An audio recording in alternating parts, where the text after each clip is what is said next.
রিফাত কি রিফাত তোর বাবার কি আছে? দুবাই যে বুর্জ খলিফা আছে এটা তো আমার আব্বার বেটা, তুই কি জানোস? কি বলিস? দুবাই যে বুর্জ খলিফা আছে এটা তোর আব্বার? আরে আগে তো জানতাম না, তাহলে তো যাই ঘুরে আসতে হইতো। আইছে তোর আব্বার কি আছে? হ্যাঁ, আমার আব্বার কি আছে?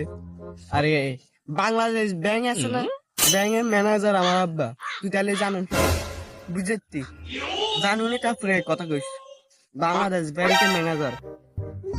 তোর আব্বার আর কি কি আছে? হ্যাঁ বল। অস্ট্রেলিয়ার আমার বাপের একটা গরুর খামার আছে, তুই কি জানোস? আমার মরুভূমি আমার বাপের উটের খামার আছে, তুই কি জানোস বেটা?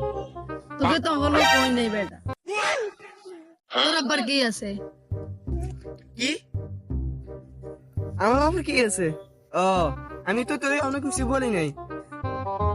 কাতারে আমার আব্বা মুরগি খামার আছে, তারপরে সাউথ আফ্রিকা আমার আব্বার গরু খামার আছে। তুই কি জানিস ওটা?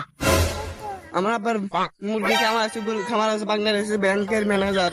তুই কি জানিস? তুই তো জানিস না। ও আচ্ছা, আবার কত আবার কি কি আছে? আমার বাপের বেটা বিশ্বের লগে বেটা ল্যাম্বরগিনিতে চলাফেরা করে বেটা, তুই কি জানোস বেটা? আমার ফেদিনকে দুবাই থেকে ঘুরে আইছে বিশ্বের লগে ল্যাম্বরগিনি করি, তুই এখনো জানোস না? করে বলবো আস্তে আস্তে মেলা।